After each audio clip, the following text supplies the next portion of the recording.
کے ہاتھ پر جو خلاف عادت کام جاری ہو اس کو کرامت کہتے ہیں، اور مومن عام شخص کے ہاتھ پر جو خلاف عادت کام جاری ہو اس کو مؤونت کہتے ہیں۔ 4 قسمیں، اور اس کے بعد والی جو 3 قسمیں ہیں وہ سننے والی ہیں۔ الاستدراج، 5ویں قسم کون سی ہے؟ الاستدراج۔ استدراج یہ کیا ہے؟ للفاجر علی تبقی دعواہم، استدراج یہ فاسق و فاجر کے ہاتھ پر ظاہر ہے۔ یہ خلاف عادت کام کس کے ہاتھ پر؟ فاسق و فاجر کے ہاتھ پر ظاہر ہوتا ہے۔ جیسا وہ دعویٰ کرتا ہے ویسا جاری ہو جاتا ہے، جیسا کہ دجال کے لیے قد دجال۔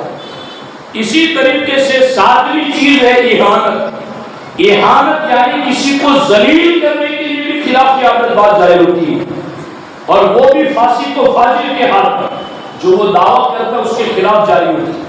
اور 7ویں چیز جادو ہے، اور اس چیز کو النبراس میں بھی لکھا گیا کہ یہ جو الاستدراج ہے، کافر کے ہاتھ پر جو خلاف عادت بات جاری ہوتی ہے اس کو استدراج کہتے ہیں۔ اور 6ٹھی چیز اہانت کے لیے کافر اور فاسق کے ہاتھ پر جاری ہوتی ہے، جیسا کہ مسیلمہ کذاب جھوٹا نبوت کا دعویدار تھا، اس کو لوگوں نے کہا کہ نبی ہوتے ہیں تو نبی تو کھارے کنویں میں تھوکتے ہیں تو میٹھا ہو جاتا ہے، تو تو بھی ذرا تھوک کے دکھا۔ اب اس کو تو پتا تھا کہ میں نبی نہیں ہوں، اب کھارے میں تھوکنے جائے گا تو وہ تو کھارا ہی رہے گا جی۔ تو اس نے میٹھے میں تھوکا، اس نے میٹھے کنویں میں تھوکا تاکہ میرے تھوک سے بھی میٹھے کا مٹھائی رہے۔ تو یہاں لکھا گیا کہ اس کی اہانت کے لیے اس نے تھوکا تو میٹھا بھی کھارا ہو گیا۔ نبی کی شان یہ ہوتی کہ وہ ہاتھ پھیرتے تو جو مادرزاد اندھا ہوتا ہے وہ کھیارا ہو جاتا۔ یہاں مسیلمہ کذاب کے پاس ایک آنکھ والا ہے، اور اس نے کہا کہ میری ایک آنکھ ختم ہو گئی، ذرا اس پر ہاتھ پھیر کے آنکھ دوسری واپس لا دو۔ اس نے ہاتھ پھیرا تو دوسری بھی غائب ہو گئی۔ تو یہ خلاف عادت کام جاری ہوا، مگر اس کی اہانت کے لیے، اس کی ذلت کے لیے۔ یہی معاملہ 7ویں قسم میں سحر کا ہے۔ تو دوستان محترم، میں اس پر تفصیل کر سکتا تھا، لیکن اس کو پہلے باندھ لو۔ اب حالات ایسے ہیں جن میں ہم گزر رہے ہیں کہ چمتکار کو نمسکار، جہاں لوگوں نے چمکتی دیکھی وہاں جھنڈ لگا دیا، وہاں لوگ اکٹھے ہو گئے۔ شریعت پر عمل کوئی نہیں دیکھتا، کوئی ہاتھ چوما رہا ہے عورتوں کو، بے پردہ عورتوں کو لے کر بیٹھا ہے، ہزاروں قسم کے قبیلہ گناہ میں پڑا ہے، مگر لوگ وہاں بھیڑ لگا کے جل بیٹھا لگا کر بیٹھے، خوب کرامتیں مشہور ہو رہی ہیں۔ یاد رکھنا، حضرت جنید بغدادی ارشاد فرماتے ہیں کسی کو پلٹھی مار کر ہوا میں اڑتا ہوا دیکھو تو ولی نہ ماننا، مگر شریعت کا پابند دیکھو تو اسے ولی مان لینا۔ خلاف عادت کام تو استدراج کے طور پر بھی جاری ہوتا ہے، خلاف عادت کام تو سحر کے طور پر بھی جاری ہوتا ہے، خلاف عادت کام تو اہانت کے طور پر بھی جاری ہوتا ہے۔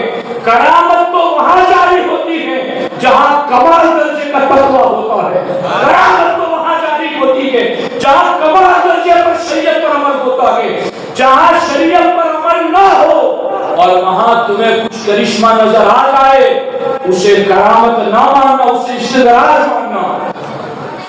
سمجھ آ رہی ہے کہ نہیں آ رہی ہے؟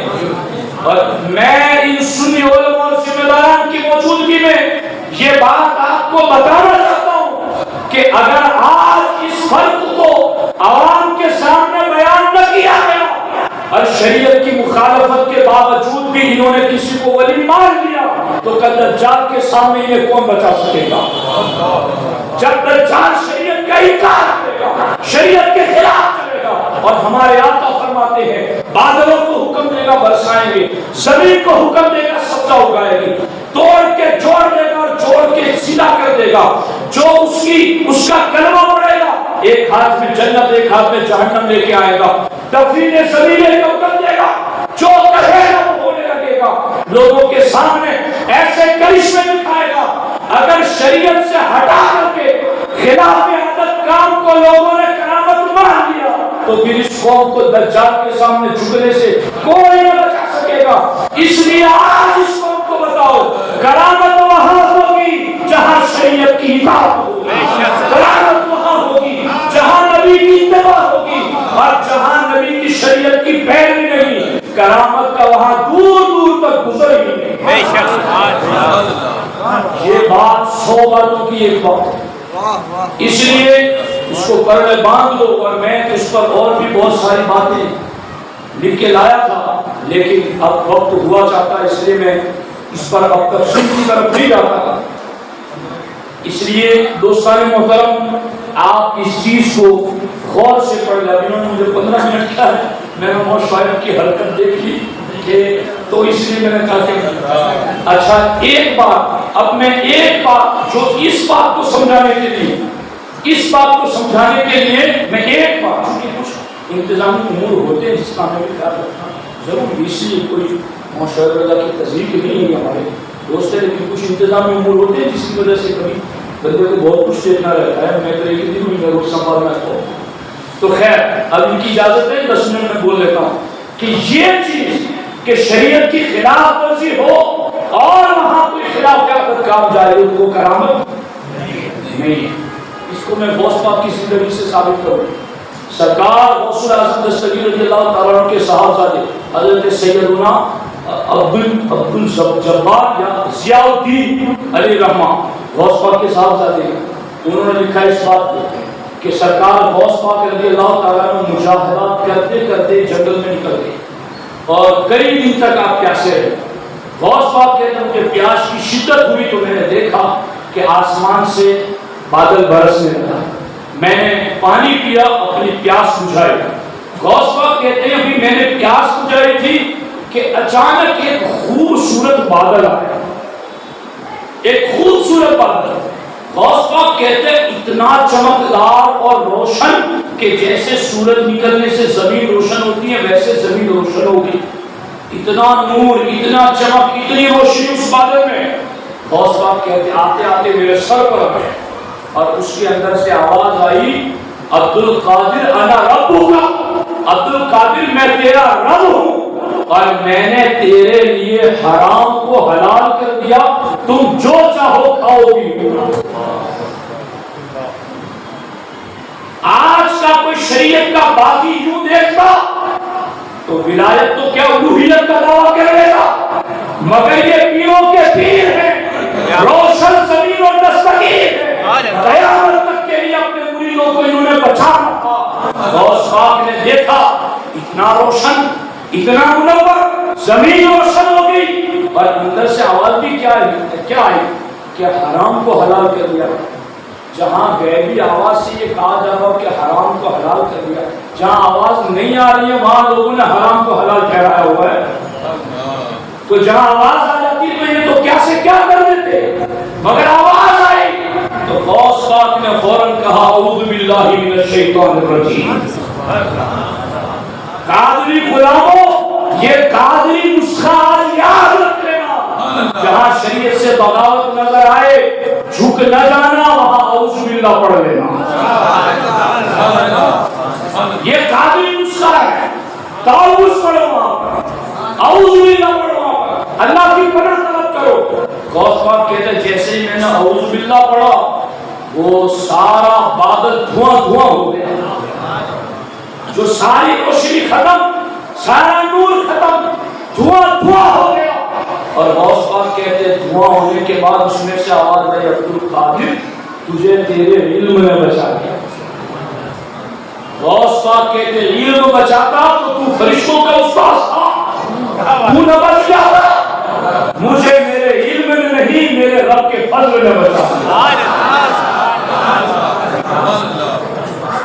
یہاں دونوں طبقوں کے لیے ہدایت ہے, علماء کے لیے بھی جو درسگاہ کی مسلک پر بیٹھے ہیں اور مشائخ کے لیے بھی جو طریقت کی مسلک پر بیٹھے ہیں, دونوں کے لیے اس میں نصیحت ہے کہ حرام کو حلال کی طرف لے گئے تو پھر غوث پاک کی بات کو سنو, اور اگر علم پر تدخل کیا تو پھر بھی غوث پاک کی بات سنو.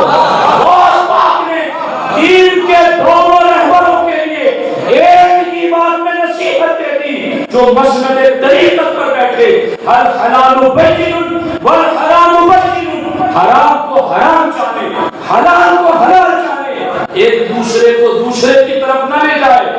اگر طریقت کی مسند پر بیٹھنا ہے اور اگر علم کی مسند پر بیٹھنا ہے تو گھمنڈ نہیں، تکبر نہیں، نخوت نہیں، غرور نہیں، بلکہ رب کے فضل پر سب کچھ سونپنا ہے۔ یہ دونوں باتیں اس وقت میں فرمائی۔ اور کرو یہاں پر سرکار شیخ عبد القادر جیلانی غوث الاعظم دستگیر رضی اللہ تعالیٰ عنہ اس مقام پر آپ سے پوچھا گیا، غوث پاک سے پوچھا گیا حضور یہ تو خوبصورت بادل تھا، نورانی بادل تھا، آپ نے کیسے جانا کہ یہ اللہ نہیں یہ شیطان ہے؟ وہ تو کہہ رہا تھا نا رب کو میں تیرا رب ہوں، اور وہ تو آپ کے لیے آسانی بھی تو دے رہا تھا، حرام کو حلال کر رہا تھا، آپ کو کیسے پتا چلا؟ یہ آپ کو بھی میں بتا رہا ہوں آج دوست پاک کی بات کے ذریعہ کہ تمہیں کیسے پتا چلے گا آگے کہ کون ولی ہے کون نہیں ہے۔ دوست پاک سے پوچھا گیا کیسے پتا چلا یہ رحمان نہیں یہ شیطان ہے؟ تو غوث پاک کہتے پہلی بات تو یہ ہے کہ اس بادل سے آواز یہ نہیں آئی انی انا اللہ، بلکہ آواز آئی انا ربک کا۔ اور جو شیطان ہوتا ہے وہ اللہ کا علم ذات اپنے لیے استعمال نہیں کرتا۔ موسیٰ کلیم رات کو چلے تھے اپنی بیوی صفورہ کو لے کر، نودی ان یشجرہ اے یا موسیٰ انی انا اللہ، قرآن کی اس آیت میں درخت سے آواز آئی موسیٰ میں اللہ ہوں، تو وہاں آواز خدا کی طرف سے تھی تو انی انا اللہ کہا۔ غوث پاک کہتے ہیں اگر بادل سے انی انا اللہ کی آواز آتی تو میں مانتا میرا رب اللہ کی طرف سے یہ بات آواز آ رہی ہے، مگر انا ربو کا آئی تو میں سمجھ گیا یہ اللہ نہیں ہے۔ یہ راز کی بات ہے، قرآن کے اسرار کی بات۔ لیکن دوسری بات جو تمہاری سمجھ کی ہے وہ کہتا ہوں، غوث پاک کہتے ہیں دوسری بات جس کے ذریعہ میں نے جانا کہ یہ شیطان ہے اللہ نہیں ہے وہ یہ ہے کہ اللہ نے جو شریعت اپنے محبوب کو دی ہے اب وہ قیامت تک کے لیے ہے، اس کے احکام منسوخ نہیں ہوگے، تو اب جو اس کو منسوخ کرنے کی بات کرے تو میں جان گیا اللہ تو سچا ہے، یہ جو بول رہا ہے وہ جھوٹا ہے۔ اب آج آپ کے سامنے بھی کوئی حرام کو حلال والی بات کرنے لگے اور کہے نہیں جی یہ طریقت کی باتیں تمہاری سمجھ میں نہیں آتی، ہاں ہماری سمجھ میں نہیں آتی، ہماری سمجھ میں قرآن آتا ہے، ہماری سمجھ میں تمہاری طریقت نہیں آتی، ہماری سمجھ میں بخاری آتی ہے، ہماری سمجھ میں تم نہیں آتے، ہماری سمجھ میں دادا کی کسر میں جو آتی ہے، ہماری سمجھ میں تم نہیں آتے، ہماری سمجھ میں ابو القاسم عبد الکریم کی رسالہ کشری آتی ہے، ہماری سمجھ میں ابو طالب مکی کی قوت القلوب آتی ہے۔ یہ وہ مشاہد ہیں ہم نے طریقت ان سے سیکھی ہے اور ان سے پڑھی ہے۔ اس لیے غوث پاک فرماتے ہیں کہ اس نے حرام کو حلال والی بات کی میں جان گیا بھائی اللہ والی بات اللہ والی بات نہیں ہے۔ اب وہاں لاکھ شعبے دکھائیں اس کو کرامت نہیں، اس کو استدراج مانو کہ ہم مانو استدراج سنستر جو قرآن میں ہے نا ہم درجہ بدل لے جائیں گے تو خیر اس پر بھی طرح گفتگو ہے، بس اتنی یاد رکھو حضم کرو، بار بار سنو اس کو ہماری چینل کے ذریعے اور اس کو کچھ لکھا کرو کچھ یاد رکھو۔